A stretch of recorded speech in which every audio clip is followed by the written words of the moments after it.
This week's episode of the HP Outdoors Waterfowl Podcast is proudly brought to you by White Rock Decoys. Got decoy envy? Don't. When you figure out you don't need a giant trailer full of heavy, expensive full-body decoys to compete with the big boys, you just need their numbers. And you can build your spread bigger, quicker, and lighter without sacrificing on quality gear and do it out of the back of your truck. Everything starts to click and you're ready to roll with White Rock. White Rock Decoys offer premium engineered decoy systems for the new generation of mobile waterfowl hunters. Use code HP Outdoors to get 10% off your next order at whiterockdecoys.com. White Rock Decoys, be a nomad. You are listening to the HP Outdoors Waterfowl Podcast, episode 87.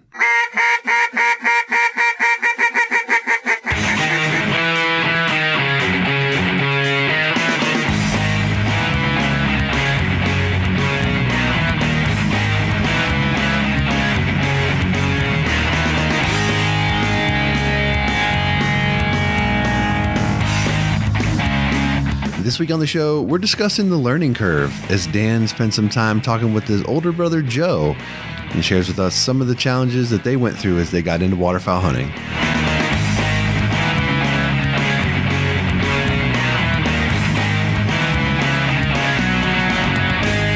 All right, welcome to the 87th episode of the HP Outdoors Waterfowl Podcast.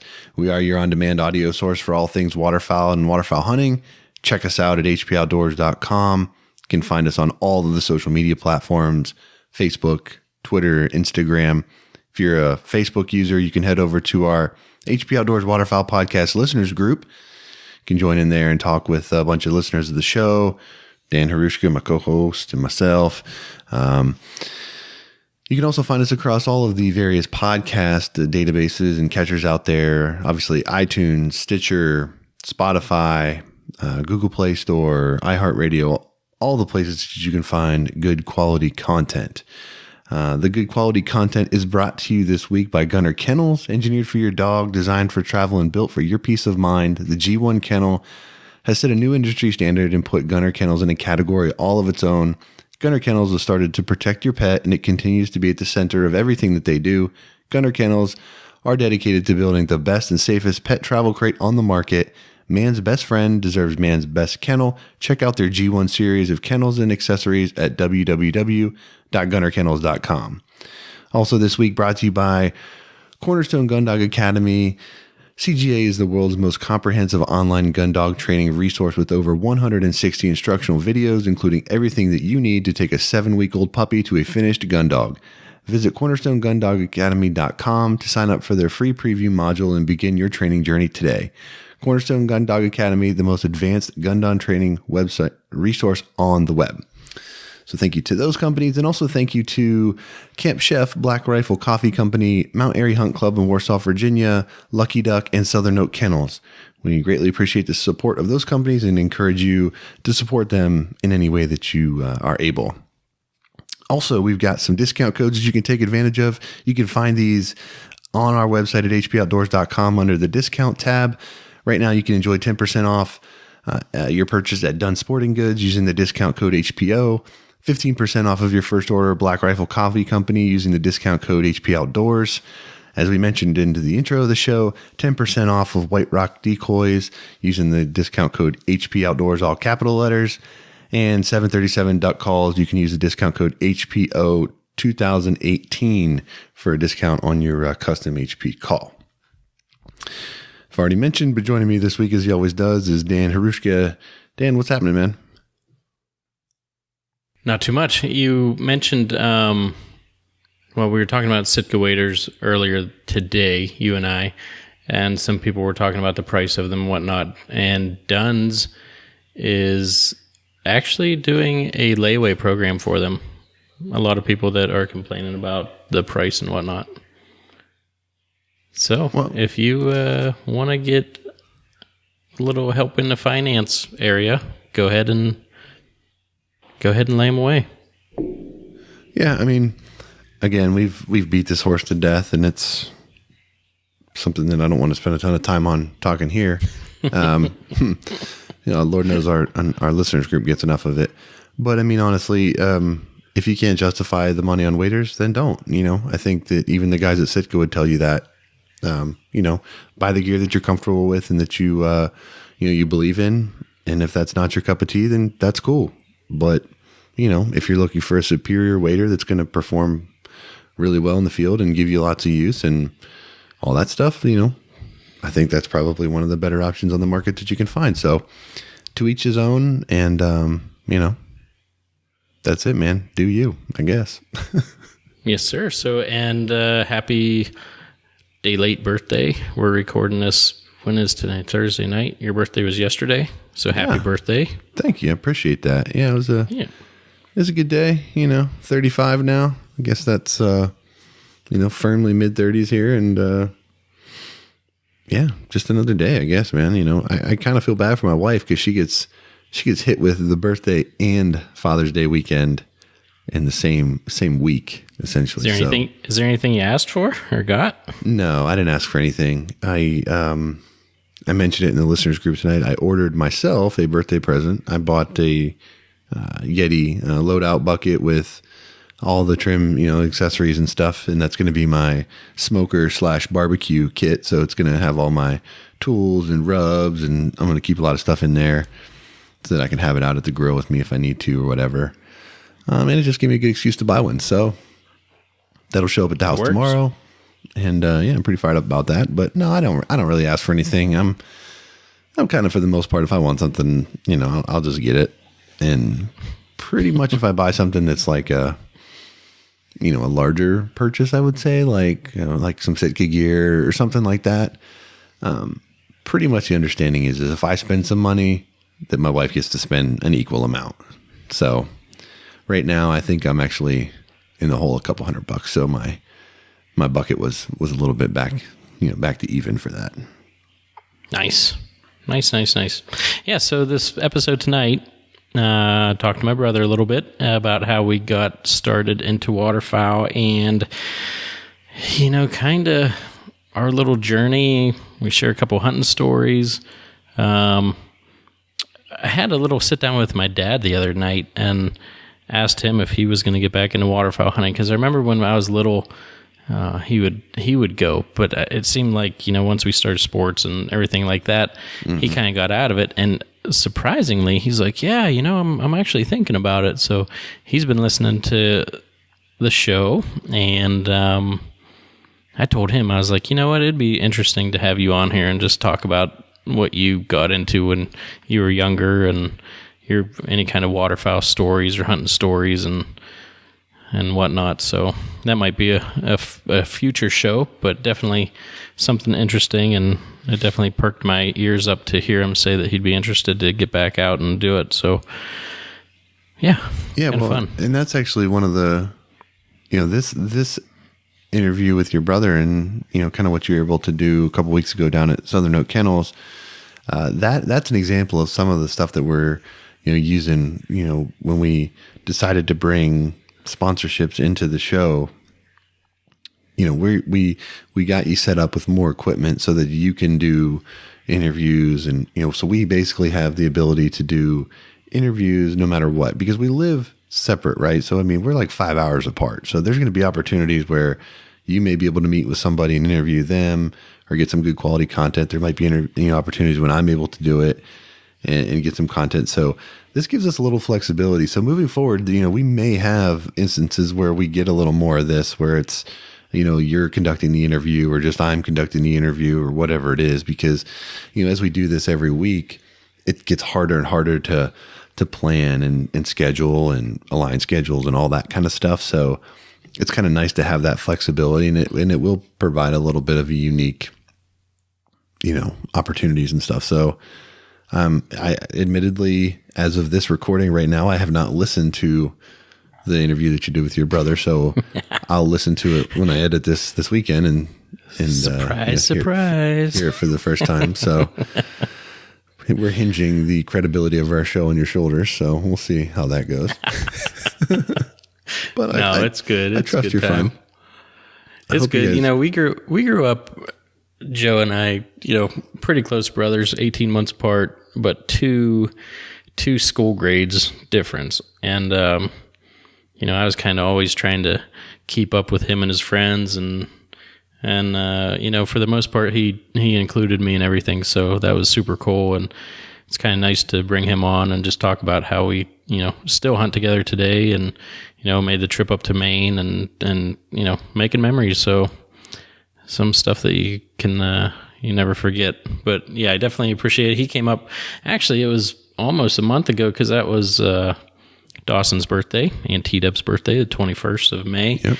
And, everyone went to bed and we went and sat for an hour and chatted it up. So it was funny, but I don't know, you start talking and just start laughing at each other because of all the dumb stuff you used to do, but it was a good chat. So that's about it. Well, let's go ahead and get into it, and, we'll transition over to that, and then we'll cycle up when the interview gets done.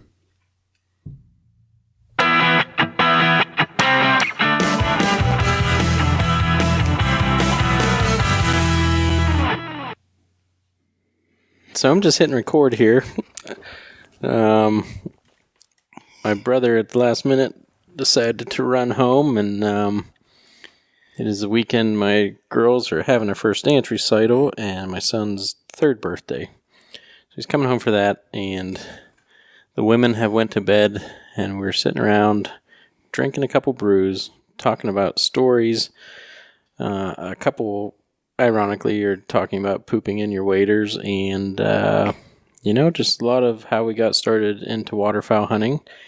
And hunting, I guess we could go back a little ways, talk about a couple really good hunts, a couple really bad hunts, a couple dumb things that we did, and the learning curve that we had to go through to learn how to kill birds, and kind of what this HP is all about, bridging the gap between the newbies and the guys that have been around a while. So I'm sitting with my brother. What's up, man? Joe the third, which our friend Vandecamp, I know he posted in the listeners group a while ago and didn't know that you were the third. He started trying to call you Joe Jr. or something like that, and I was like, he's actually the third. Yeah, Vandecamp's become a staple on the HP outdoor scene for sure. He is. He's gone for a week, and instead of him coming to the group went to him over on his personal page, which is cool. And we got a trip coming up to go get the father-in-law's puppy, and Vandecamp is meeting me a few hours into the trip, and we're taking a trip all the way down to Southern Oak Kennels to meet up with Barton and bring a baby black lab little girl. Will be coming back to Pennsylvania. So the old Southern Oaks, man, I'll tell you what, just watching the videos from Southern Oaks Kennels and the Cornerstone Gun Dog Academy, I mean, it gets you fired up. It's unbelievable. Like, just seeing how Barton runs those dogs and the discipline those dogs have, and the drive. It's crazy just to watch those dogs work in the videos he posts, and I got to say, I'm pretty jealous. Yeah, it's pretty incredible. And they got the Rock House Motion behind it as well, and doing all the videography and a lot of photography. I mean, they're the best in business right now too. So, but yeah, Barton definitely does it right, does all his research, knows how to handle everything, and runs just a really, really good operation. So, so where do you want to get started here? What do you want to talk about? I don't know. I mean, we were just sitting here talking about the start of everything, and the trials and tribulations. We started waterfowling without any background, and just kind of what you guys have started here.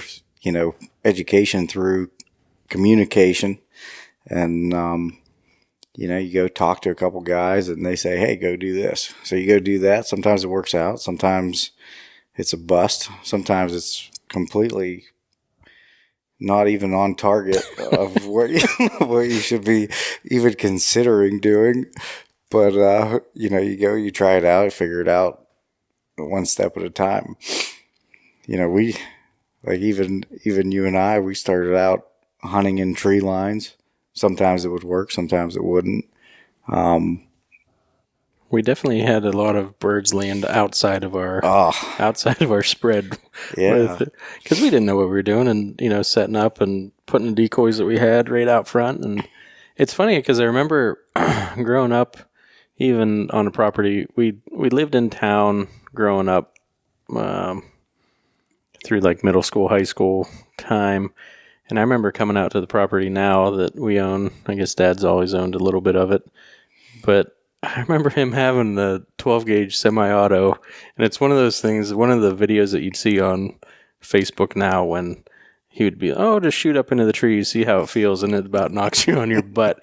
And I still have one of his shirts with a waterfowl pattern on it, because he used to get after waterfowl a little bit, but I don't know, probably when you and I and Christy were into sports, kind of just tapered off on that aspect. We need to get him back out, though. I know I know he'd always go down to the management unit there, and he said he used to kill geese, but I don't really remember him bringing anything home. No, me neither. And my dad, there's those people that get out in the hunting world and just always seem to have the right feeling and be in the right place, and that seems to be my dad, even in, archery or rifle hunting. Like, he always knows the tree to pick to kill a whitetail out of, and just has that, I don't know, 6th or 7th sense to kind of get in the way. So I'm sure he would be good and really, think out the process of waterfowl hunting. And I'd love to get him in a blind. But yeah, I remember just top of the hill here, just shoot that 12 gauge up into the trees. I'm like, okay, and I just remember it just punishing my shoulder. But you see that we didn't have Facebook those days, and nothing went viral like that. But yeah. But so let's get talking a little bit. I know HP started a few years after you and I really got into it. Josh was in Virginia at that time and saw what we were doing, and he was big into archery and was in leases down there, and was tired of driving an hour and a half to a certain lease and sitting by himself, not seeing anything, or if he did, he's dragging deer out an hour by himself. And then I think he went on a guided hunt, and he's like, yeah, I definitely want to do this. The camaraderie and friendship and talking in a duck blind is a little bit different than being in a tree stand. And then we started, I don't know if you did, but I got tons of emails from him asking every single question about everything. How do you set this up? How do you do this, that, and that's kind of how a little bit of it started. But that's the thing. I mean, that definitely separates waterfowl hunting from anything else, and that's just growing up, we never even hunted waterfowl, and we hung out in trees and hunted deer and pretty much dedicated our life to that. And you always had that assumption that hunting was sitting there by yourself, not talking to anybody, and it really wasn't a whole lot of fun, and you freeze to death, and you go warm up in the truck when you need to. Yeah, that's how we grew up. Hopefully your fingers don't fall off when you're climbing down the tree, and they're burning. You even learn a little bit about how cars work when that happens. I remember climbing down out of a tree stand one time, sitting in the truck, and I just turned it on, but I didn't start the engine, and my fingers were cold, and the truck wasn't warming up, and I couldn't figure out why. I only had the fan on. I didn't have the engine warming up. And, I had to walk back to the tree stand after about 40 minutes or whatever. My hands were still cold. I couldn't even get them warmed up. And then you learn how heat comes off the engine. But so let's talk a little bit about how post college, you kind of got into the groove of waterfowl hunting a little bit. Yeah, I know. We've lived here by Pymatooning, which is just absolutely flooded with geese. And although the regulations don't allow us to kill a whole lot of them most times of the year, you just see them all the time. You go down to the spillway and there's hundreds of ducks and geese just swimming around, a lot of them with bands on. Something that, we never even noticed growing up because we just never targeted them as a species. And I got back from college and I was like, man, we live in kind of a waterfowl haven here and we've never even gone hunting for them. And that's all we do is hunt. So, I started talking to some guys. Hey, what do you do? How do you go out and hunt them? And, Dan Pittner took me out. I remember he was the first one. He's like, hey, let's go out. We have to pretend we're like the dirt. So we went out and put branches. We grabbed branches out of the woods, put them in the middle of a field and put a tarp over it. And then we hid under the tarp. What kind of tarp? It was just a brown tarp. And it was probably like 3 feet off the ground, and we're like crawling around under this tarp. Didn't see a goose, I don't think. And but it was fun. We didn't see a goose, but it was fun, and that kind of started it all. And then you start talking to people, and you're like, "Hey, what do you do?" Oh, well, we hide in the tree line and put decoys out, and that's sometimes that works, sometimes it doesn't. The geese don't really like to land near trees, so for the most part. So, you get a couple pass-by shoots and you knock one or two down, and that's all it takes. That's all it takes, and then you're hooked and you're ready to go. Because, regardless, it's about the experience. And, when you're just sitting there with your friend talking and sharing stories, it's just like this. You sit and talk with somebody, and that's what it's all about. Yeah, I know we did a lot of tree line hunts. A lot we would try and get on, let's say it's an L-shaped field, we would try and get on that corner to where if the wind was whatever way it was, we had permission on that field, and we would try and get in there, and no matter where the birds were landing, we'd, try and get a couple shots, and, we killed birds that way, and then finally evolved into some layout blinds, and it still took us a while before we got snow covers, which it took so long for a $70 purchase, Yeah. And it's such a big difference, but the journey the journey that we took was probably the longest one, and what you guys are doing with HP is great, and it just closes that gap down, and the early success that people can have should be considered a blessing, because the amount of time that we spent with like no knowledge of anything and just learning on the fly, and hey, why are they flaring? Well, we just took our layout blinds and threw them out because we bought them, and they're shining. We had no clue, and like, hey, well, what do we do? So just research and constant research, and before long, we don't go out until we find an X, and then once you find the X, you're almost guaranteed to limit out, and like those are, that's where it evolved to, and that's when it really becomes fun, I think, and addicting. Oh, addicting! When you get those honkers just finishing, just Just... Well, and it's fun because you start out and you're like, oh man, look at all those geese out there, and then next thing you know, you're like, hey, do we let these ones land and try to get the next ones, or like you're having those conversations? Still having those conversations. Yeah, yeah.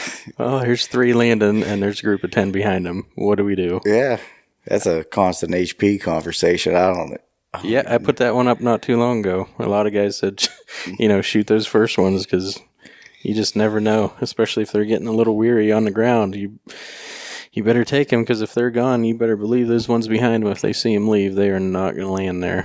Yeah, one in the hand's worth 2 in the bush or the air in that case. But yeah, they and like I remember multiple times like we're set up in one spot in the field, and all of a sudden, we have like 40 geese, 50 geese come and land 300 yards out. And we're like, what do we do? And we're like, well, just let them sit there. Maybe the other ones will come in. Well, if they're coming in, they aren't coming to our spread, but you got 50 live ones walking around. And yeah, when you have, 3 dozen full bodies, right. Maybe, and whatever else. And we had shells and silhouettes mixed in, and just whatever we could get together. But, what a learning curve that we took a long way around that. Yeah. There were so many, just hopeful mindsets when you begin. Like, well, maybe if those 40 are down there and, the next double or, group of 4 or 5 come to us, then they'll pick up and come over here. So let's not do anything about it. Maybe they'll walk. Maybe they'll walk. Maybe they'll walk into. Maybe they'll walk 300 yards into our spread where they have already been eating for the last few days, and there's no food left. Maybe they'll do that because we see the feathers here and all the tracks in the snow. So they've been here. Why are they landing somewhere else? Yeah. Your boots have goose manure all over them from setting up your decoys because that's where they've been for 2 weeks or whatever. But cleaning the field out. Oh man! But so tell me what. Tell me about your first call, your first goose call. Where'd you buy it from? My first goose call. Well, I was getting into it, and I thought I was really good, and I bought a goose noose. The goose noose. The goose noose. I'll tell you what, I bought it, and I was like, man, I'm going to hammer this thing. I'm watching YouTube videos, and they're showing me how to cup it, and man, it was a single reed. I had never blown on a goose call before in my life. And it was just impossible. Like it sounded like something dying. I don't know, but like a kazoo. Yeah, one of the vuvuzela, maybe. But after hours and hours of blowing on that thing, I finally got it to sound somewhat like a goose. But that actually reminds me of a hunting story with Cody Amati, and he was, at the time, a state champ goose caller, who you ended up meeting later in life at the Waterfowl Expo. Yep, Ducks Unlimited Waterfowl Expo. And but I thought I was a good goose caller, and I finally got this goose news sounding good, and we got there early in the morning, and it got light, and a truck pulls into the field right up next to our spread. And I was like, what is going on? Like, there were hundreds of geese in this field, and, we're set up in the dark, and here comes this truck. Well, they come up and say, hey, you mind if we hunt with you guys? And I was just thinking, man, this just ain't right. Just bad recipe right now. Yeah. And they go, well, this guy can really call. And I was like, at this point, whatever, let's get together on it. And, yep. He pulled out his call and I put mine away. At that point, he sounded like an entire flock of geese by himself. And then I think you met him at the waterfowl expo. We met him at the waterfowl expo, and he played us a little bit because this was the first time that we had our whole setup out. We had, 45, shined up pearl acrylic calls, and he comes up and he's like, man, I really like your call. And he's like, let me ask you a question. I was like, well, what's that? And he's like, if I get in the calling contest and if I place in the top 3, will you cut me a deal? And I'm like, I know nothing about this guy. So I'm like, well, that sounds pretty good. Give us a little bit of advertising and whatnot, because you have to register what call you're using. I'm like, go ahead. And this is the day after we just had Mark Spence and Paul Crott in my garage. We tuned them all here. Both of those guys can blow a call. So I'm like, all right, well, let's hear what you got. So he runs a call for about, 10 seconds. I'm like, have at it, brother. Take it in there. I'm going to go watch you, take some pictures, whatever. And he placed second behind Paul. I think Paul won first place. And Cody he took that call, and I think he put different guts in it. He put a set of broken in guts in it. And, he's one of the tinkers, I guess you can call him. He's just always playing with stuff and taking guts out of different calls and putting them in. But yeah, he can definitely run a call, and he's actually a freaking quick shot too.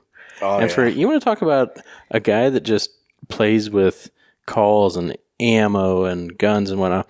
He ended up, we went on a duck hunt together, took the boat out, and he's like, I'm just seeing tons of mallards down here. Let's go out. I said, all right. This mallard flew over my boat and was coming into our decoys. I didn't even see it, and he had shot it. I don't know what I was looking at, but I mean, he was pow, and he was using 2 3/4 shells. He's like, they're cheaper and they hit just as hard. I have not tried to attempt that yet, but it's definitely something that he saves a couple bucks doing that, and definitely, I think it was a 20-yard shot, but it definitely dropped it right in our decoys. But yeah, good guy. Definitely. He masters all calls too. Mm-hmm. Like, how about, we went on that crow hunt with him. Yep. And I think we killed 35 crows. Yep. And I think he called for 6 straight hours and didn't put that crow call down. Like, my ears hurt when we were done, but there's nothing like a crow call in your ear. It just gets old real quick. It's like, man, just at least, and if you don't hunt with ear protection normally, if you go on a crow hunt and you have dudes calling right next to you, make sure that you have ear protection, because that's the worst. Well, you guys killed a bunch the day before, and then we went out and killed 42 or something. I'll tell you what, in the off season, and we couldn't shoot worth a crap that day. Yeah, well, it was windy. It was windy. Things come in and get hung up in the wind and do all kinds of weird stuff. But it was, the off-season shooting, guys are like, if you have the opportunity to get in a good crow field where you see crows day after day, what a great way to kind of tune up and get some shooting in. And, it can be a lot of fun. They have some nice crow decoys out there. You want to know what? That's another good tip too. Like, to gain permission on goose fields or duck fields, go out and talk to farmers when you see a bunch of crows, especially if they have corn, because a lot of people do not understand the damage that crows do to corn crops. Like, you think that deer do damage, these crows they'll take out 6 rows of corn, mm-hmm. six of the outer rows of corn completely shelled from these crows sitting on them. And that's a group of maybe like 100 crows or something that you're working, but down outside Meadville, like, there's that, I don't even, what do you call them? A mob or a army or something weird. But there's they turn the sky black. There is a lot of crows around here. We should get into that more, just for fun. Yeah, man, it's a great time, and you get in with, and again, it's just that learning curve. You get in with someone that knows what they're doing, and you get a lot of shooting in. Just working your gun, figuring out how it shoots, and you lay them out at the end and count them, because nobody likes them. So Yep. No, definitely, and that's a big plus for the farmers, because I get calls now from the ag news, be like, hey, when are you going to kill these crows? Like, they're just crushing my crops here. And so, all right, so yeah, so back to calling.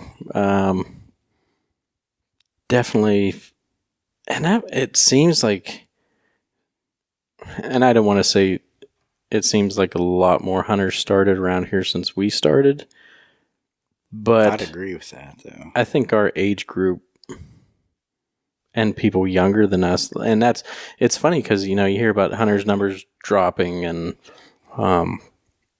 just the scary license sale numbers and stuff like that. But there's definitely certain areas, especially around here, there are a lot of waterfowl hunters. And, you have Pymatuning where people go, and the shore hunters and they sky bust as they're going over the refuge, and you see that. But, there's, and a lot of guys have hunted for a long time, but there's definitely a upswing in hunters, I think, in this area. I think that's safe to say. Well, and just waterfowl hunting in general, the like we had mentioned, just being able to sit and talk, and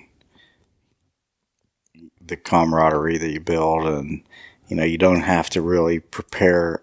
You definitely have to prepare, but you don't have to use scent-free soap on your duck hunting gear, your goose hunting gear, and your boots. Yeah, like all of that stuff. You don't have to put out duck pee or anything to bring them in, and those are just things that take a lot of effort and planning. And when you're duck hunting, you can throw the decoys in if you have your duck hole, or you found the X on geese. You show up that morning, get everything set up. You got to get out there early, but it's just so much more suitable for people that work, and it's just a lot of fun on top of it. Yeah. Plus, you get to pull the trigger a lot more. Compared to deer hunting, you might get to pull the trigger one time or release an arrow one time a year, and majority of the time on a goose or a duck hunt, you get to pull the trigger, and then look over at your buddy and let him know how bad he sucks at shooting. But that brings up another story. So, the double story is a classic, absolute classic. I mean, we were out there. I was down by Geneva, and that was the first time I was hunting with Josh, and you, and we were. I'm sitting there and I'm looking at Josh, and I see these ducks flying over. I'm like, Josh, ducks. And they were passed already. And, well, I think when I said it, they were over top, but he was kind of looking past me. I just pull up, and, they're kind of grouped up, and boom, two of them fall. Well, no, because they went down, and then he was excited because he called them back. Oh, that's right. He was excited. He's like, because they were gadwalls, and there was just a post on the listeners group yesterday about Roland was saying that he really has the gaddies down, and late season is really good at killing them. And I said, man, around here, like, you just don't know what you're going to get with them. They will tease the crap out of you. Some days they respond to a call, sometimes they just don't want anything to do with it. But this one, so Josh was super pumped that he turned these birds.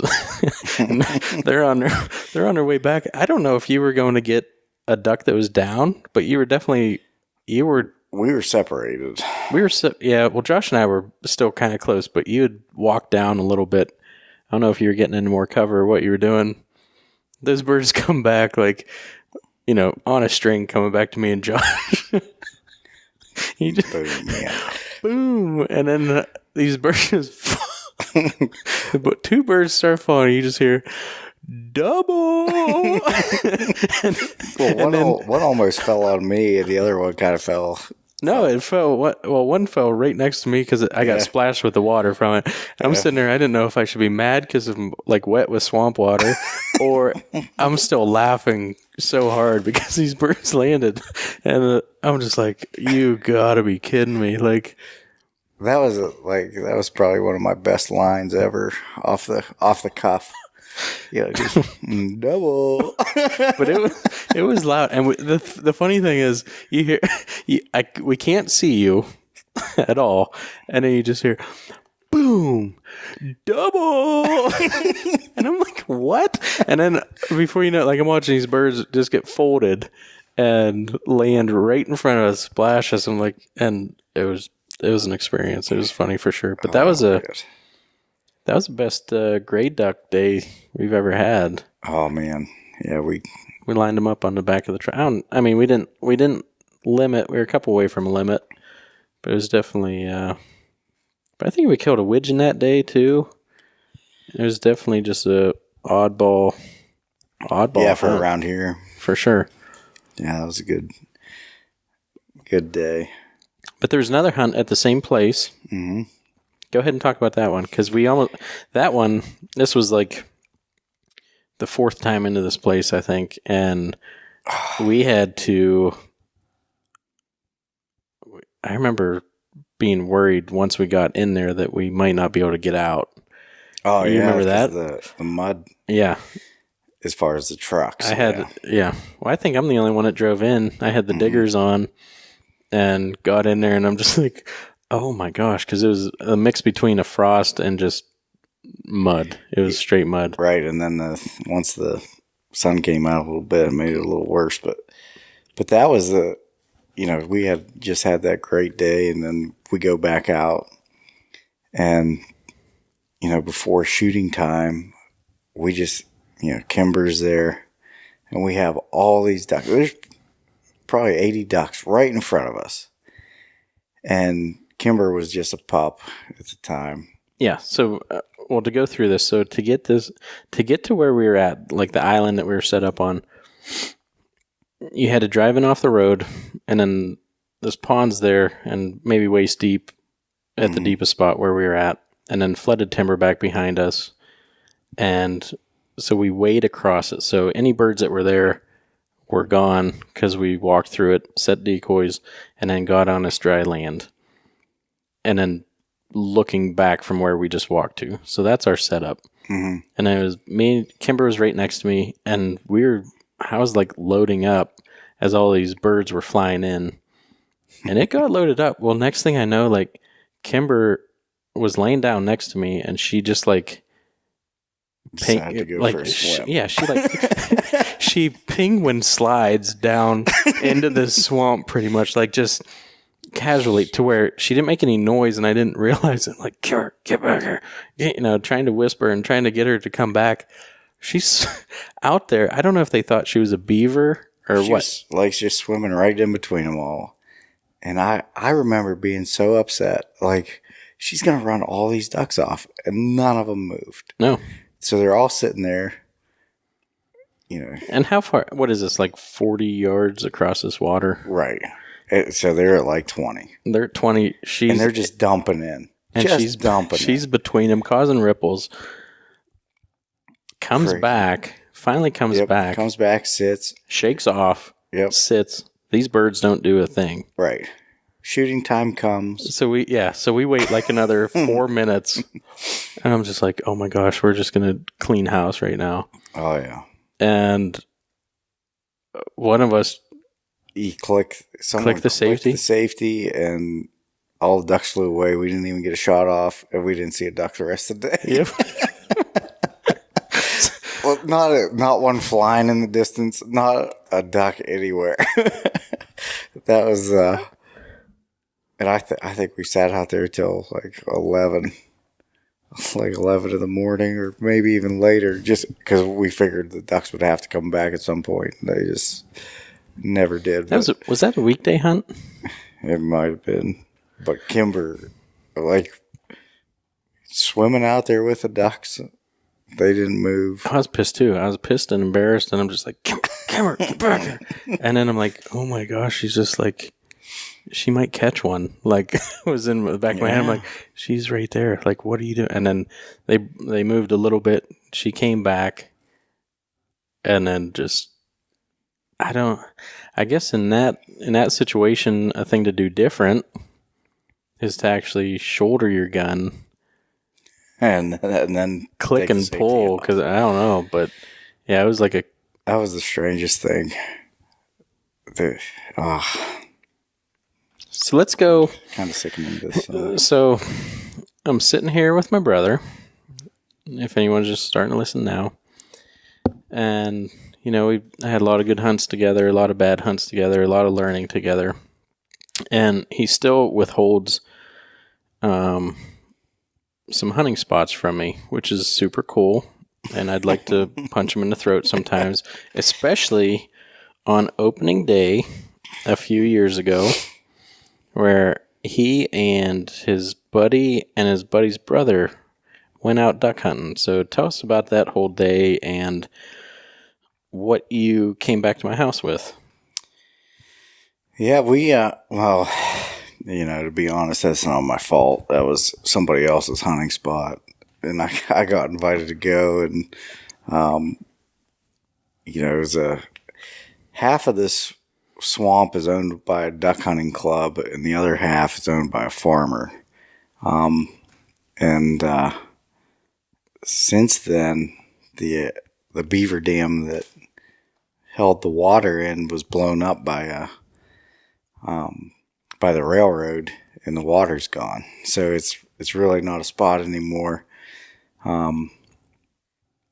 But that particular day, I just remember going, man, if I shoot a green-winged teal that is banded, I'm definitely going to get it mounted. And I think we shot like 4 of them. And, like I didn't even know they banded green-winged teals at the time. I don't know how you catch them. I don't know, they're so fast flying, Well, they don't catch them out of the air. Well, right. But just the size of them and stuff. And, I think we shot 2 banded mallards and 4 teal. I think there was a blue wing in there as well. But unbelievable day of hunting and like that, getting that band that everybody wants. And the bands on those green wings are so small. You kind of have to, they don't even fit around most lanyards. You have to put it on the the drop. That top one's, we're sitting here looking at my lanyard, and the top one's a woody band. So, I mean, that's smaller than a regular mallard band, but I think it is. Or maybe the middle one is. The green wings are, like, those bands are real small. And you got a money band too, didn't you? I didn't, but I was hunting with someone that had and then so that was a goose. That was a goose band. That was a $300 shot. I thought there was no, one of the ducks was a money band that day. It's a green one. I got a picture of it. Maybe. I must not have shot that one. So let's call your friend Jim. Jim's brother was also there. Yeah. And he shot a couple banded teal as well. And I think, so you guys ended up with like 8, I think. 8 bands on the day. 8 bands, and y'all limited 18 ducks. 8 out of 18. But you guys show up to my house. You're like, how'd you do? I'm like, oh, I think we shot 3 ducks on opening day. And I'm just like, oh my God. I think there were 2 of us that went hunting. Like, yeah, we limited out. I'm like, oh, that's awesome. Yeah. We went 50%. Like, what do you mean 50%? Well, 50% were banded. I'm like, what? You shot 12 ducks and 6 were banded? Well, yeah. I said, well, you better be coming over to my house to get a couple pictures. Yeah, that was. I mean, that, you know, you took those pictures, and I think the quote on that picture was some hunts last a morning, some last a lifetime, and you know that's just something you don't forget. You know, every duck you pick up has a band on it, and it was just amazing. So yeah, I remember him telling us. Yeah, so you know, there's like this little stream, kind of, and like a lot of brush and stuff. So we're shooting these ducks, and we just go pick another one up, and that one's banded too. And I'm like, oh my gosh, there's like 4 bands. And the next one comes through. You know, we're like 10 ducks. We shoot another one. That's 11. Oh, we're at like 5 bands. I'm like, all right, like this story's getting old. Like I know you're at 6 bands. I get it. The last one you shot was banded too. All right, here we go. Well, you know that's another thing, and you know, just going back to the importance of having a dog around, and we didn't have a dog with us, but a guy that was hunting down the swamp did. He had a beautiful yellow lab, and we would shoot one. And, you know, the grass there where we were on the edge of the swamp was about chest high. And, like, we probably would have never found those ducks. Mm-hmm. And, you know, he'd come over and say, hey, you know, you want me to put my dog on him? We're like, oh, yeah. Yep. Yeah, like, we're stomping around. We saw where they landed, or where they went down anyway. And, you know, we're kicking around, you can't find them, and the dog goes in there and picks them out from under your feet. And, you know, that's something else that I think not a lot of guys think about, but the recovery of those creatures is pretty important too, and having a good quality bird dog like that.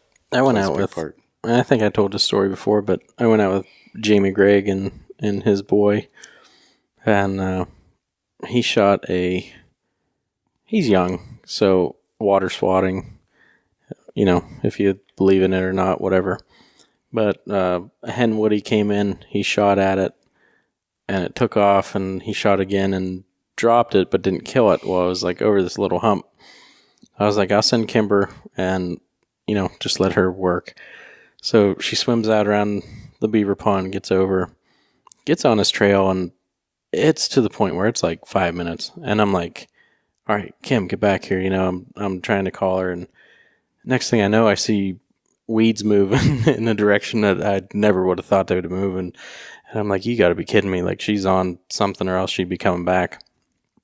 And she had to be chasing this thing for 10 minutes through all this thick stuff and swamp water. I couldn't see her. It was like over a hump into more water, so really not a good situation. She could have got hung up, and I wouldn't have noticed. No vest that day, so I wasn't too worried about it. But so she ends up bringing this hen woody back. She brings it and gets up out of the water, brings it to Jamie, drops it at his feet. The thing jumps back in the water, goes back out. She like looks at me, jumps back in, goes and picks this duck up again, brings it to him, lets it go. He somehow doesn't get it. It jumps out again, so she's in for the third retrieve. She brings the duck back to me, and I had the finisher on my lanyard there and finally finished it. But I was like, she just got 3 retrieves off one duck. But definitely a fun story. His son was excited, and he's becoming a little killer too. Jaden's runs in the blood there. Yeah, the whole Gregg family. So let's go on this last January, the whole Maine trip, the whole, we've hunted I think some of our first goose hunts that we hunted were just vicious up here. I remember, before we knew how to layer and before we knew how bad cotton was, just freezing our tail off and even, I'm not even talking about in water. I'm talking about in fields and being so cold and just like... You don't think about it like, oh, let's go lay in the middle of a cut-off cornfield. Yeah. In the middle of winter with it snowing and blowing too. And Well, I'm thinking up across the road, up across Harmonsburg Road here. Some of those first in the real far field that we had to walk all the way in. And I mean, there were just the wind blowing. By the time you carry everything up, talking like 400 yards uphill. I mean, it's a great view once you get there, but you're also wet before the sun comes up. You're sweating and just, understanding that. But to put all of those days to shame, we fly up to Maine during the bomb cyclone that hit in January that almost ended the trip just because we couldn't even get there. And people were like, why are you going to Maine right now? I'm like, oh, we're going to canoe out into the ocean and kill some ducks. And the looks that you get from people, especially in airports that do not hunt, you go to an airport, usually you're in some kind of city, and you start talking to people and they just, they just don't understand the mentality or dedication or whatever you want to call it. But, we talk about it all the time, but you set up a duck hunting trip and it's talked about for months and months amongst everyone that's going. And that's definitely, we had a big group chat going and just the excitement and to get flights delayed and then canceled, and then you're up the next day and those get delayed before you get to the airport, so you return home and then you have to wait and your trip gets cut in half, and pretty much you want to get out there no matter what the situation is. And when we woke up, I think Ryan was like, yeah, it's negative 27 outside, guys. So he goes, just if it's the regular temperature, no wind chill, it's just negative 27. So, that's about 47 degrees below what I will go out in. He's like, anything below 20 degrees, I stay home, which Ryan Dubé was a great host up in Maine for us, and a wonderful family, and excellent chef as well. You got to experience that a little more than I did. But so we pack up. It's me, you, Van de Kamp, and get in a truck, and was an hour and a half to the shore, right around there. And then, of course, you're going to get the GPS that takes you on all the roads that are not plowed with the Maine snow. And so we get going up there, and by the time we reach it, the truck says negative 13. And, we have Ryan and Scott waiting for us, and Joe's in the back seat, and he's like, all right, Dan, you see Scott out there. I want you to realize he was walking around yesterday in in a t-shirt.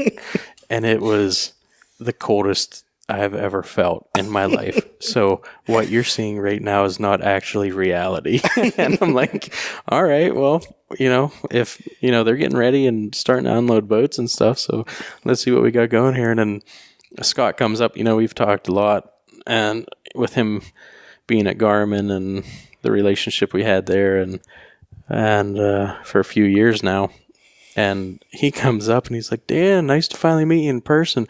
Well, he had been putting his waders on. He shakes my hand, and it's like touching just a block of ice. And I'm like, oh my gosh. Like, I know it's negative 13. I know it's cold out, even when you roll the window down, which we didn't have the heat on because we didn't want to start sweating. We're smart enough for that now. But, you touch his ice cold hand.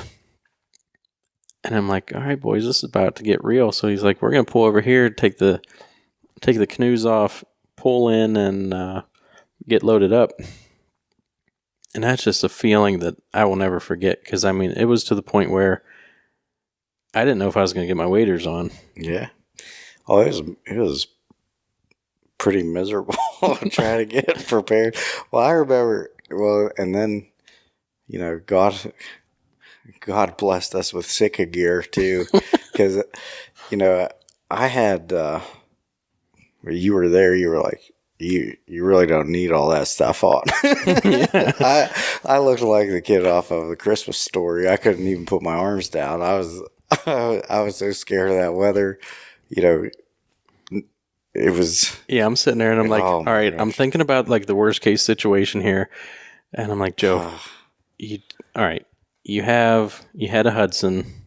Mm-hmm. And I was like, that's going to cut the wind. All right. So what do you have for insulation? You run through it. And I'm like, you need to take, I forget what I told you to take off. And you looked at me, you're like, are you serious, man? Like, are you serious? And I'm like, I'm not joking with you right now. Well, the like, wind was whipping. I mean, it was cold. That was as cold as I've been. I mean, the wind chill I think was negative 42 or something like that at that point. It had to be. I think I calculated negative 45 to negative 50 somewhere in that area. And I mean, it was when you got behind the rocks and didn't have the wind. It was definitely a lot better. Mm-hmm. When you stood up and peeked over the rocks, it was like I mean, there's no way to explain it. Yeah. It's It was crazy. And that, like just going back, Scott he's like superhuman. Well, and then I got stuck in the mud. How about that? Yeah, tell that story, because I didn't. So I know that I said something about it before when we talked about the main trip that you did get stuck in the mud, but I didn't see it because I was the first one to get kind of shuttled over by them. But yeah, go ahead and talk about that. Well, and the guy had died the day previous, I think, doing the same thing. But he wasn't hunting; he was crabbing or lobstering or whatever. Yeah, but I think he got stuck in the mud and the tide rolled in, and so how the 15-foot swell there, or the 15-foot tide, 20-foot. Like. So talk about how sticky this is when the tide goes out. So we lowered these boats down probably 30 feet. Yeah, 30 feet of rock, and got down to the bottom, and it's so funny because that ocean smell.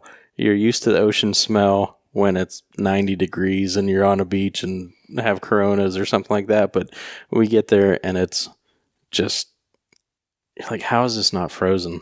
Like, how is the water not frozen? Which some of it was, especially when we were coming back in. But well, that's crazy to think about too. But I know I went to get into the boat, and I went to pick my foot up, and I couldn't move it, and I had just I sunk down like shin deep, right into the mud, and I was like, holy cow! I mean, I could have crawled out of my waders to get out of it. Yeah. But thank God for Ryan Lilly on that trip. From.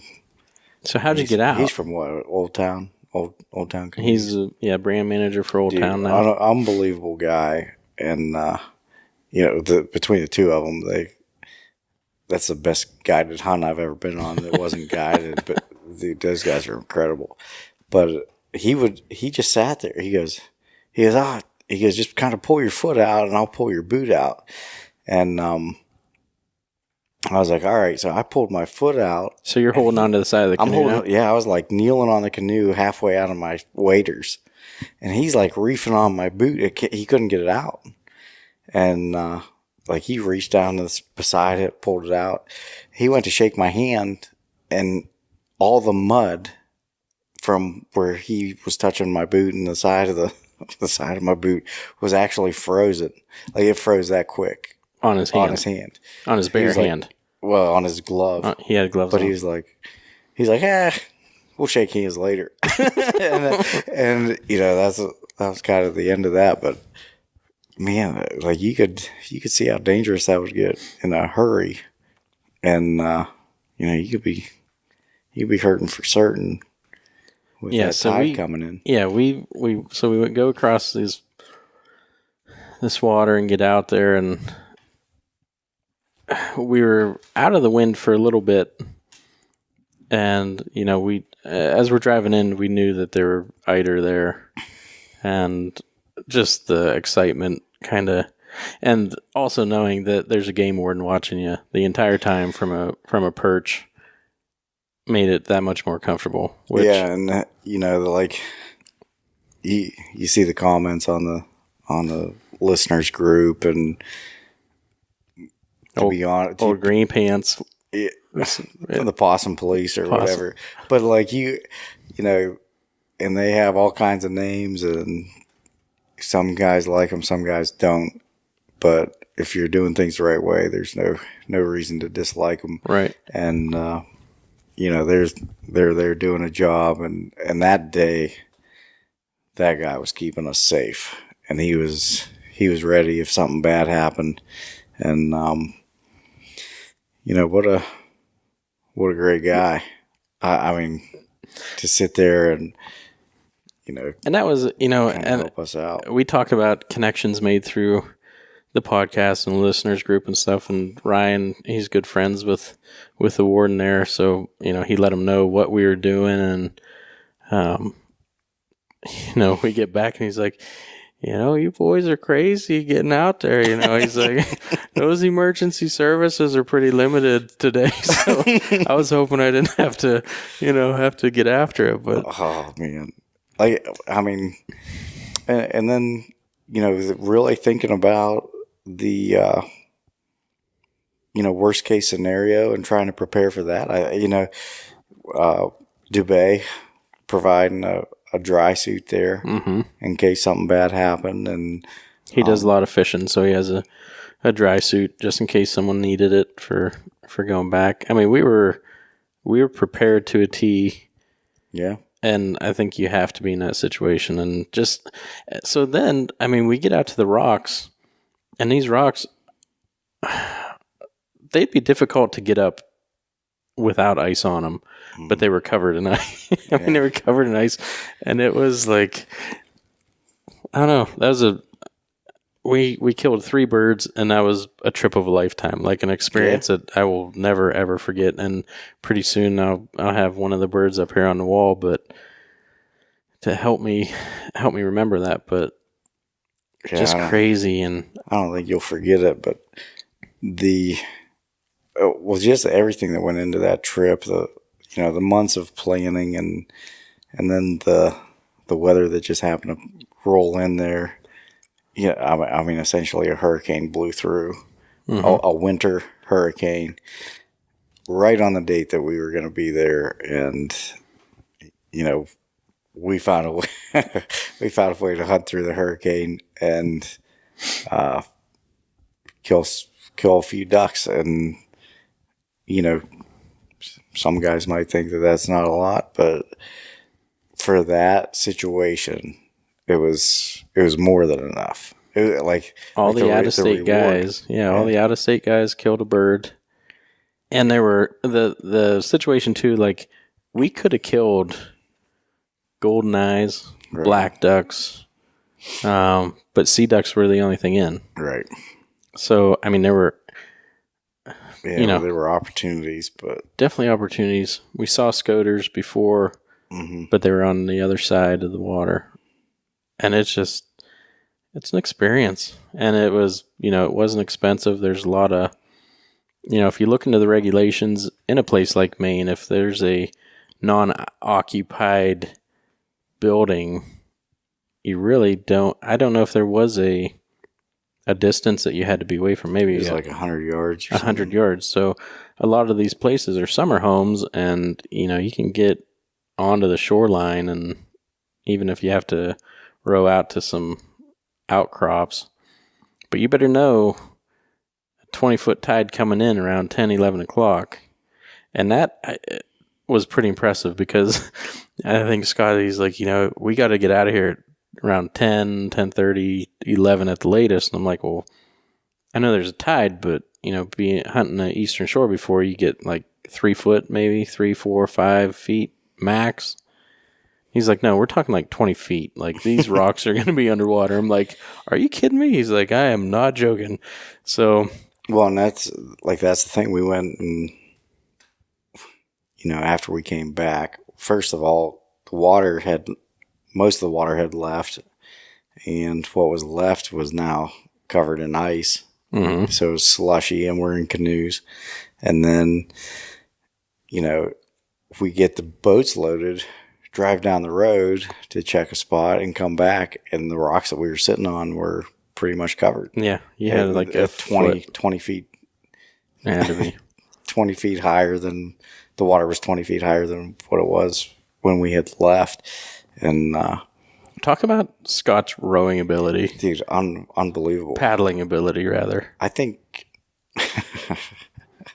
I mean, well, we had one wounded bird, and he literally chased it probably a quarter of a mile back towards us. Yeah. In negative 47 degree weather. And yeah, so there's unreal. There was a kind of an area between shore and the rocks that we were on that had a windbreak. And then there was a bridge where, I don't know if people have ever whitewater rafted, but if, you call that doing a burnout. So you kind of go through the eddy where it's slow, and then you're right into like class 3 rapids. He did this by himself in an Old Town canoe. And I remember sitting right next to Lily, and we're saying the same thing, because I have a little bit of whitewater experience being in West Virginia, and an ex-girlfriend down there that, we did quite a bit of that. But, you do not want to go into that sideways, because you're going to get turned real quick and turned in a way that you're going to be under the water. So we're sitting there, we're like, dude, turn. He turned right at the right time, got into these, and I mean, they were waves coming out from under that bridge. I mean, that wind blowing under there is just incredible. And yeah, he's just going after it. And now we were safe enough to where that came into a channel and then into the ocean, and he would not go into the ocean. So he did go into the ocean and peeled it back, and we caught him real quick, because he's like, I don't want to be out there a mile, Yeah, he was ready to go after. Yeah, he's like, yeah, if it goes out there, we'll go after it. I'm like, let's not do that. Yeah, it was nuts. But I've never seen anyone handle a canoe quite like him. That was very impressive. I mean, and in the calm water, the way he was moving, that boy was digging. Mm-hmm. He was getting after it, and I'm just like, this is impressive. I don't know if he was trying to show off or if he was just doing what he does, but either way, it was impressive. It was impressive. Well, the day before when we were scouting, we're looking at water, and I'm like, there's no way I'm going in that. He's like, oh yeah, we'll just go. He's like, we're going to have to give it a pretty strong angle to try to get upstream, but we can get out to this point. And all I could think was, there's no way. Like, there's crazy, absolutely dude. no way. But after seeing that, I could see where he gets off thinking he could do it, because he might be able to. He's got it figured out. I mean, I don't know that I'd have done it with a 20 horsepower motor strapped to a canoe. Man, I'll tell you what, I was just driving home tonight, and I saw I'm not joking, it had to be a 30-foot duck boat. You get a little envious. Oh my gosh. I'm like, it drove by, I'm pulling out onto the highway, and I'm just like, oh my. And I don't know if it looked like a duck water or something, like heavy duty with the blinds on it. And I'm just like, that is beautiful. He had two outboards on the back, and it looked pretty mean. It was either a marine type boat or a duck boat, one of the two, but it was pretty solid. So is there any when you bought your first call on your first few decoys, was there any thought that you'd ever be in Maine chasing eiders in a negative 50 wind chill? Yeah, no, I mean, that was just like, it started as something to do, and then next thing you know, you're $1,000 in on decoys, and all of a sudden now you don't have anywhere to put the decoys, so you got to buy a trailer, and you're really starting to try to figure out how to haul all these things into a field, and asking farmers if you can run over their crops to get it there. Pretty much. You're just like, man, how do I get all this stuff out there? But yeah, no, definitely not in Maine. I mean, I would have never thought to duck hunting would take me to Maine as a first time being there, which I think I was in 3 other states before they came and picked me up. Just in, between Pennsylvania and Maine. I don't know how many states there are, but those guys had to drive down and pick me up. So you flew into Providence, Rhode Island, I think. So just talking about, because that was Vanderkamp and Dubé. So the only place that you could get in was Rhode Island, and they drove an hour and a half, or was it 3 hours? I think it one might way? have been 3 hours. It was 3 hours one way to pick you up. Yeah. Well, and the thing was, I remember Vanderkamp saying, "Yeah, so I fly in." And Ryan's there. First time I ever met him, he's like, "Yeah, get in the truck. We're going to make a 6-hour round trip right now to go get Joe." And he's like, "Is this guy going to kill me, or are we actually going to get Joe?" And what a great woman his wife is to just trust 3 guys that she has no clue about, coming in with guns into her house and with children. Just taking over. But, what an amazing experience, the whole thing. And, I was trying to get on the same flight as you so we could go up together and keep them from driving. And then I couldn't get to you. To keep them from driving 40 minutes twice. Yeah. And then they ended up having to drive 6 hours just to get me. And then we had to come back and get you 2 days later on another 40-minute trip. But, so I get up there. You guys are already... Dude, Dubé and his cooking skills, you missed the majority of that. But I did get the main lobster and prime rib treat, and you guys saved some of the microbrews for me, which I appreciated. A lot of good Bissell Brothers. Bissell Brothers Brewery, man. They had some good ones, and we went out and went to a place called Duck Fat, which was excellent, where they deep fry everything in duck fat. So it kind of fit into the whole trip. The whole trip. And,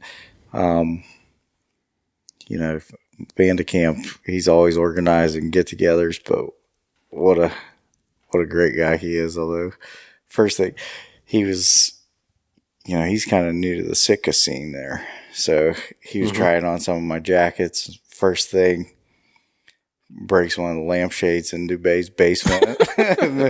Like throwing the jacket up over his head, hits the lampshade or the light shade, and it knocks it off, and it hits the ground.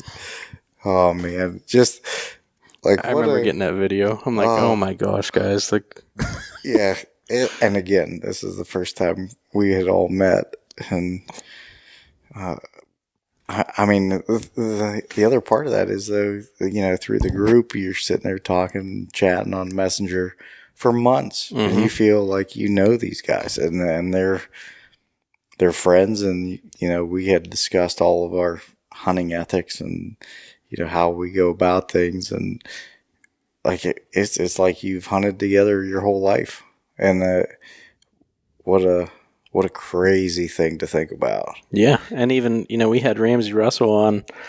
I don't know when this episode's coming out, but, we had Ramsey Russell on, who hunts all over the world. And he says, it doesn't matter if you're Russian or Muslim or whatever, but when you get into that duck blind, like, you're duck hunters. Like, it's, what's going to happen, what goes down. And it's just a universal language of how people respond to each other. It's a respect and just a really cool thing. But, before, I think, we're an hour and 8 minutes in here, but we got a couple stories left. And I mentioned one of the stories before, but, sometimes the poop gets deep. We just talked about this Maine hunt, but let's talk about... Oh man, the trip you were on, we won't. I guess when I said it before, I wasn't. I didn't exactly know who it was that did it, and we won't say any names. But I guess he's higher up in the legal system, so we definitely won't say any names, but leave those names out of it. Let's talk about that hunt where, nature calls and you can't get the waders off. And you can't get this is another shout out to breathable waders. Does everyone know? Yeah, because you're wearing neoprenes, man. Those things just don't come off the same. You can't get out of them. So, thank you, LL Bean, and your breathables or whatever people are using. And I did get those LL Bean waders, and they're great. But yeah, we were down in Maryland, Chesapeake Bay, hunting sea ducks, and this guy we were with. First of all, we went out the first day and we got a couple of sea ducks, and it was all right. And then the wind shifted and the tides were real bad, and we showed up, and the guide that we had, he was like, "Well," he goes, "it's not going to be fun, but we can give it a whirl." So we go out, and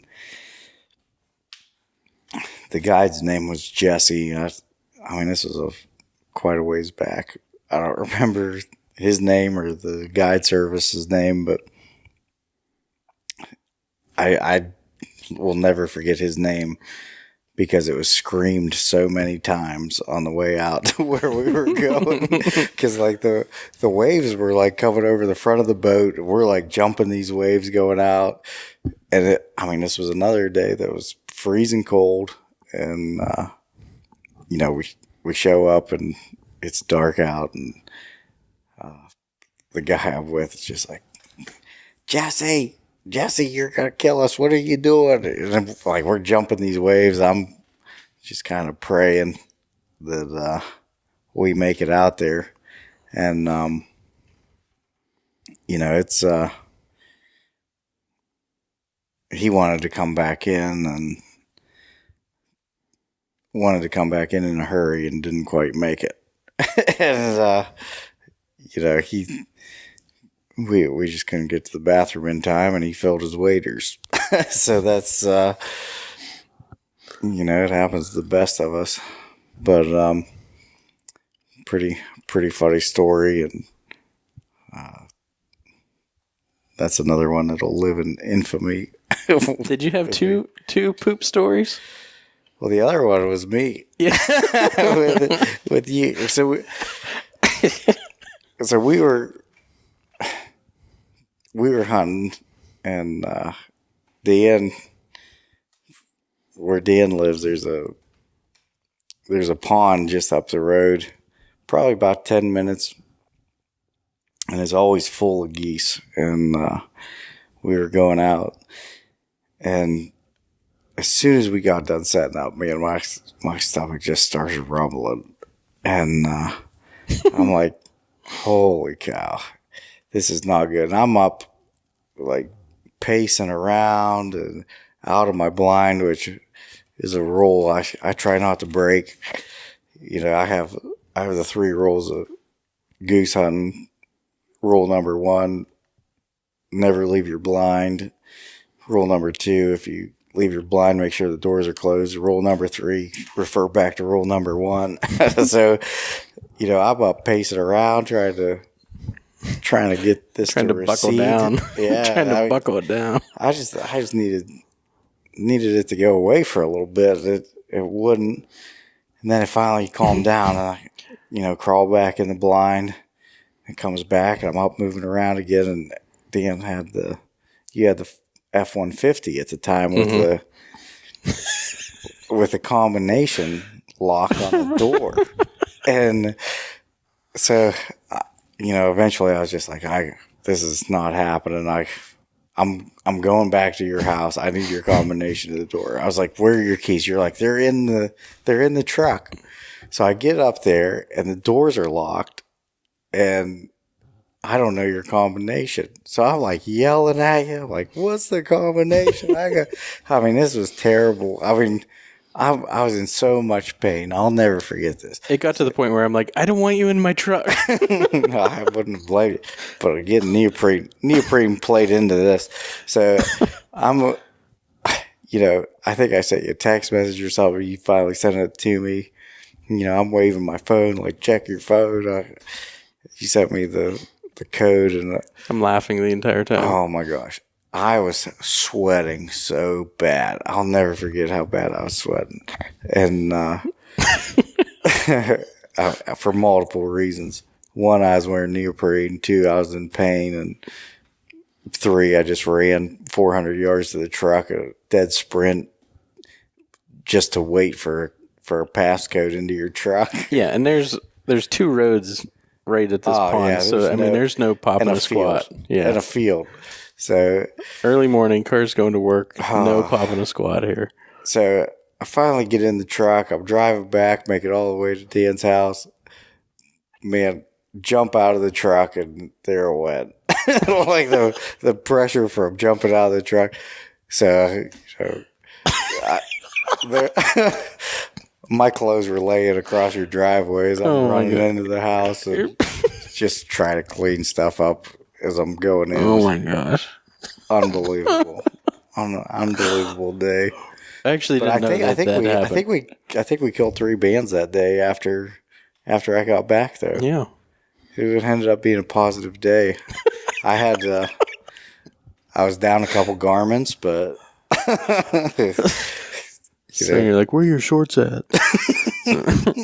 Stop texting me and get back here. Just grab something. Oh man, what an awful experience, but hey, it happens. So to all those listening, you're not alone. If it strikes, just try to take precautions, avoid the scrapple, and so let's talk about the scrapple real quick. Yeah. So you went down to Vandecamp's to one of the get-togethers. Yeah, him and Morgan Kupfer. It was his birthday. Again, first time meeting a guy, and I was at his birthday party with his entire family. Which ended up going really well. And, we hung out all night. But another great experience. This group's just been amazing for networking, but I'm recently moving to Lancaster. There's scrapple's a big thing out there. I had never heard of it until I moved out there. And did you eat it prior to going down? No. So you never tried it. I never tried it, and I had the master cook it up for me down there, Vandecamp, putting it in a cast iron skillet and doing it up right. And it was good. Like 1 to 10. I mean, if you didn't know what it was, if you just went in there, it was on a plate and you were eating it blindfold, it would probably be a 7. I'd give it a 7. It tastes good. So what if it was on like a breakfast sandwich with a fried egg on it? It'd probably be excellent. It's just the thought. The thought of it is just... Oh, the fact. Not the thought, but the fact. Yeah. What it actually is, it just kind of... grosses you out. Yeah. Makes you question what you're doing.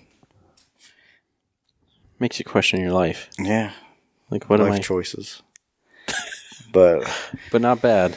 So no. what's the texture? Like, it looks like a chunk of cardboard. Like a hash brown. Yeah. It looks like it would taste like a hash brown texture. It's not far off of a hash brown texture, kind of mixed with sausage. It's the best way I can explain it. There's no comparison. That doesn't sound too bad. Yeah, but then I go down there ever since he brought the attention to it. So I've started looking for it, and they have like industrial sized blocks of scrapple. Oh, I'm sure there's a lot. I mean, it's unbelievable. Why not sell like, all that like 12, leftover? 12-inch by 18-inch blocks of scrapple. They sell. I don't know what they're doing with it. Like, who eats that much? But I don't know. it's a different kind of thing for sure. But it was good. It was good. We went live on Facebook with it. So yeah, I was joined in on that. I was going to. You did. See the Easter Bunny, I think. When you were there, I was like, "What are you guys doing?" We're gonna eat Scrapple. Sweet, I'm driving. I actually had the wife holding the phone as I was driving for that experience. That's right. He jumped in on it. But great experiences. Great people involved in this group, and so what? I know that we talked a little bit, but this November, my 35th birthday, flying out to Kansas, big Kansas Outdoors. Gonna get on them a little bit. What do you think about that? I'm thinking I'm gonna have to find a way to get out to that one after seeing some of those videos, getting in on some of those hunts. I mean, I've been on some great hunts, but what those guys provide is kind of next level looking. Yeah, I think one of the goals this year was definitely to get out of our flyway and just go experience. One of the reasons we started doing the advertising too is to be able to provide that and, better equipment to bring more quality. And I think that we'll be acquiring more equipment to be able to go live from the blind, maybe not live from the blind, but recording from the blind, multiple people, and getting a real experience of a Midwestern hunt there in Kansas, and definitely looking forward to that. I think Ben runs a tight ship out there at Big Kansas Outdoors, so he loves his lessers. I think we'll be going after that. Hopefully we get on some. It'd be cool to get on some dry field duck hunts. You're probably going to get them coming in no matter what. But yeah, I hope you can join that, and I'm looking forward to it. I definitely want to make that happen. But we're sitting here. It is 1:24 a.m. on a Saturday morning. So we've been talking since right around midnight. But like I said, women went to bed, the kids are in bed, and I figured we ought to talk just a little bit about how things got started, and I think that was a pretty fun episode. So, yeah, buddy. I appreciate you sitting down and drinking my beer, and I appreciate drinking your beer too. So, for listeners, I think that gonna wrap it up here. Again, my big brother here with me, and good to sit down and chat and just talk about old times and good times and bad times, I guess. So maybe we'll have you again and talk about all the times you beat me up when we were little. Yeah, and then you got me in trouble for it. I did. I was the master at getting beat up, and I would attack first and then get attacked and then tell on him. That was kind of my MO there. Great thespian. You're getting the acting in for sure. Yeah, buddy. It is all those times have led to this great podcast and part of it. So, so you're welcome, all listeners, and hope you enjoyed it. We're over an hour and 20 deep. And anything else you got to say here? Nope. I think I'm good to go. Good to go? All right.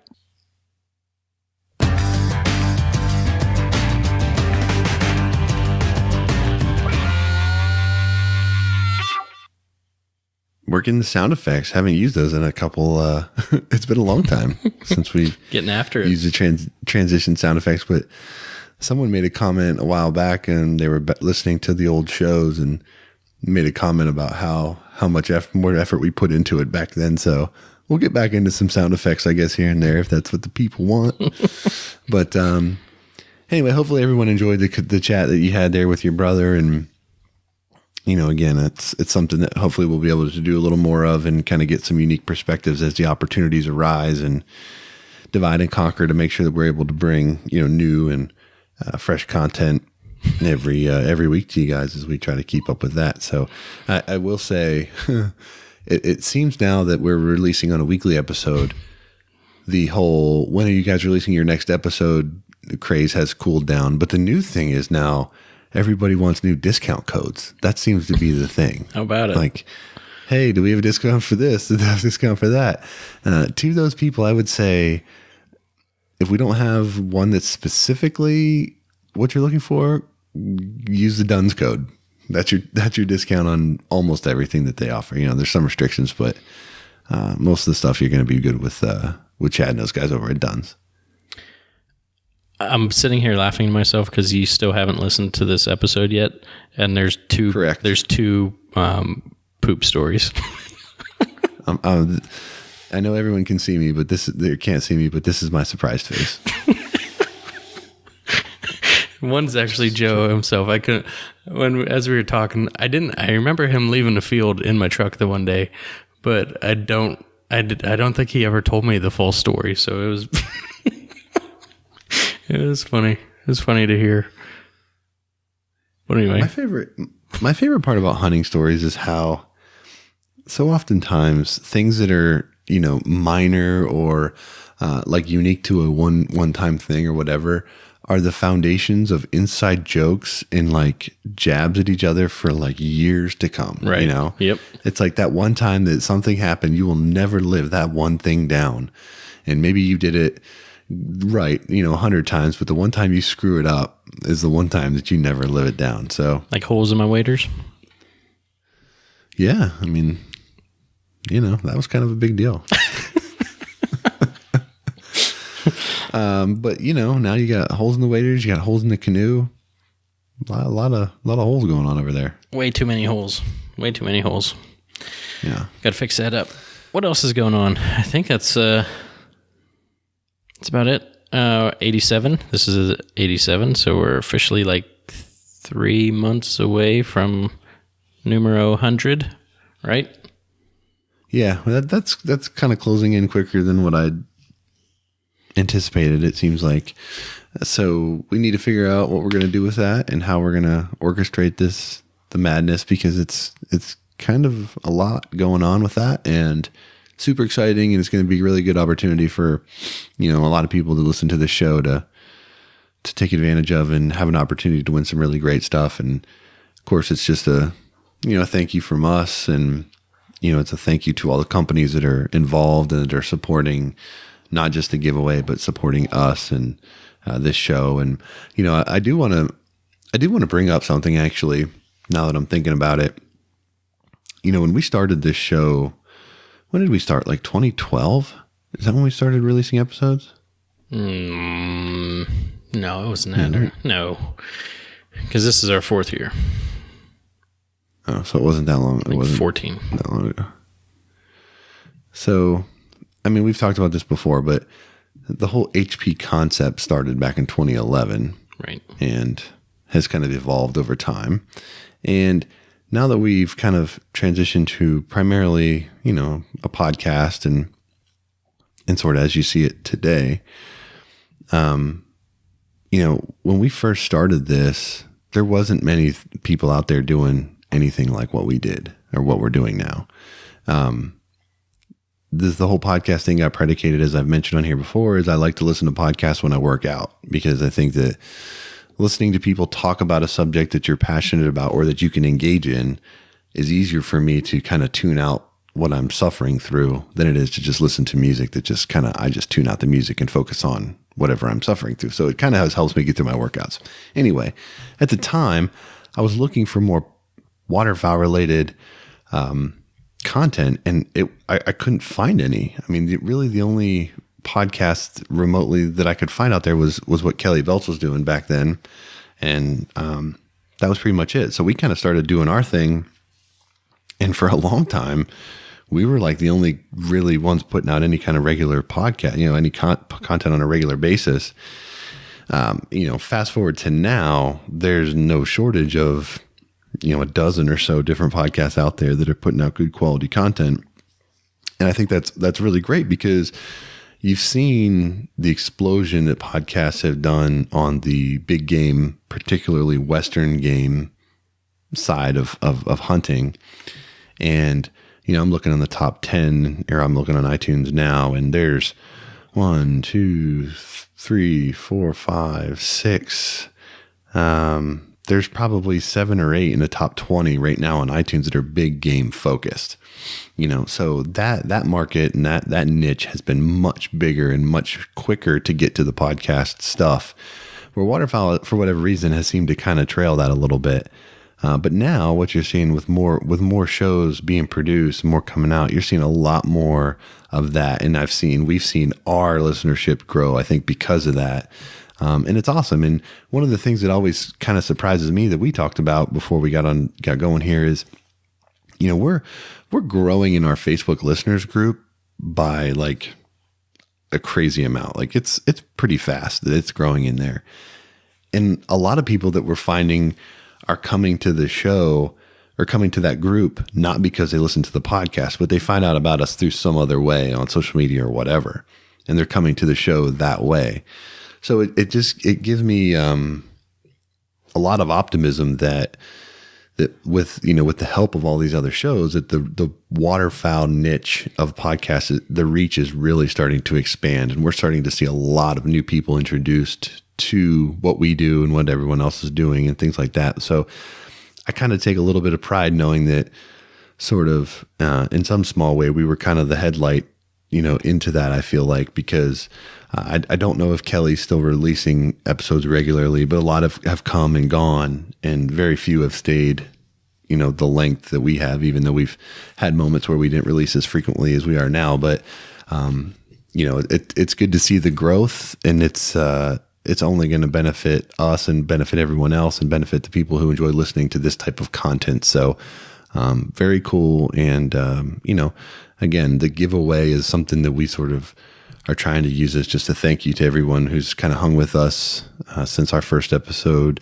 That was August 12th, 2014. And, everyone that continues to come to the show as new folks are also thankful for them.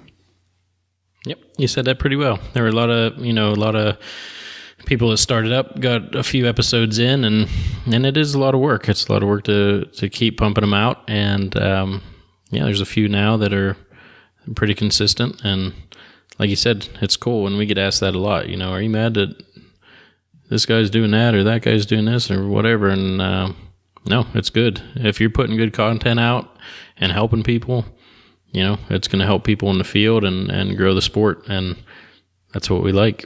That's why we've been doing it. So, yep. And you know this about me, probably, maybe no one else that listens to this show knows this other than you about me specifically, but, I don't listen to any other, not just waterfowl. I don't listen to any other outdoor podcasts in general. I listen to photography stuff. I listen to archery target stuff. I listen to fly fishing stuff, but I don't listen to hunting or waterfowl hunting specifically. And it's not because I'm not interested in it, but the reason why I don't do that is because I don't want us to copy or try to replicate what other people are doing. Like, I want us to try to be creative in our own right and explore things that we believe as waterfowl hunters, other waterfowl hunters would be interested in. So I think that's really important. And I hope that other people do that as well, because, we're all kind of, this is a really young niche, right? It's only a couple years old and it's growing. And I don't want this to turn into what turned into like outdoor television, where for so long it was basically the same thing you were watching. And yeah, they were going out and they were harvesting great deer and all of this stuff. But it wasn't until like the Heartland guys came along, the Heartland bow hunter started telling the story and taking a different approach to it, that you saw other outdoor programming kind of take that turn. So that's kind of my thing personally, is that I don't want to be anybody else. I don't want to do what anyone else is doing, even if they're successful. To me, it's about like our ability to connect with our listeners. And if what we're doing is just because, we heard someone else do it on their show and whatever. Like for us, it's just all about trying to be unique and authentic and connect with our listenership. So the fact that we got a listeners group put together, you're seeing a lot of those come out now across all the different, platforms and stuff, which is awesome because you see a lot of guys have the opportunity to collaborate in there, share ideas, lots of good stuff. I mean, the fact that you can go in our listeners group and ask a question directly to any number of people that work for certain companies that we're associated with and things like that, you can ask questions directly to those folks in that forum and they will answer you straight up. That's really, really important and really awesome. I mean, that's something that that has not been around for long, right? Right. So, you're seeing customer service issues being addressed in the open. You're seeing, deployment and strategy techniques being discussed with the people who've created the products. I mean, these are improvements that not long ago we did not have the opportunity to do so. And it's not like we can take credit for it because we're not creating the platform. We're not creating Facebook or Instagram or any of that kind of stuff. But what we're trying to do is just create an area where all of that can kind of come together and work as one and be a cohesive, community. And I think that's really all what we want to do is just have a community with like-minded people where we can share ideas. And, that's one of the things that draws me to waterfowl hunting is just people that think like me, that are into the same kind of things that I'm into, and that I could share a duck blind with, a campfire with, a trout stream with, and, it's all good. Like we're going to get along. And, I can tell you any one of these people that are in our listeners group, we've talked a bunch on the computer, and you maybe can speak to this because you just did this, but I have no doubt that I can meet any one of these guys for the first time and already feel like I got a good grip on who they are. And, like I know them a little bit. You just went to a listeners meetup and met with a couple guys, and I'm sure that was probably how the feeling was. Yeah. And it was fun. It was it's a good time, and, one or two drinks maybe, and just sat there and talked waterfowl, and it was fun. Talked dogs, talked, what was going on, what's coming down the pipe, and a lot of questions, and just talking about how we're successful and approach things different. So it was a good time. It was a really good time. Yeah, good deal. Well, I think that probably about does it for this week's episode. Anything else that you wanted to add before we get into the one last thing portion of the show? No, I appreciate our sponsors. I appreciate everyone listening, everyone in the group. And let's see, I'm going to say either on our main Facebook page or on Instagram or on our Facebook listeners group, if you tag me and write chimichanga, I will send you a Gunner Kennels koozie and decal. So chimichanga, tag me. Thanks for listening. Is this like the first person to do it? The first person to do it. First notification I get. Ooh, okay. It'll be interesting because this is the end of the show, so this will be a good test to see who listens all the way through. I know, right? That's why I waited. Yeah, Dan, do you? Cool. Well, before we wrap up, let me ask, is there anything else? No, man, I'm good. Good to go. Good to go. Right. Cool. Well, again, we would like to thank White Rock Decoys, Gunner Kennels, Cornerstone Gun Dog Academy, Camp Chef, Black Rifle Coffee Company, Mount Airy Hunt Club in Warsaw, Virginia, Lucky Duck Decoys, and Southern Oak Kennels. Again, check out our discount code page on hpoutdoors.com. Take advantage of those guys. Save yourself some money. While you're there, check out our store. We've got a couple hats still available. We are going to be looking to expand that as well. So kind of hang with us there.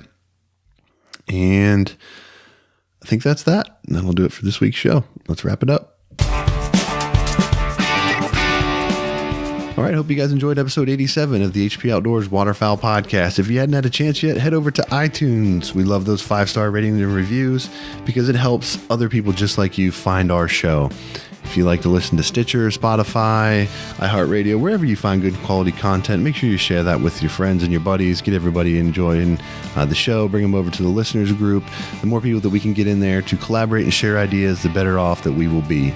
So until next week, for Dan, I'm Josh. Take care.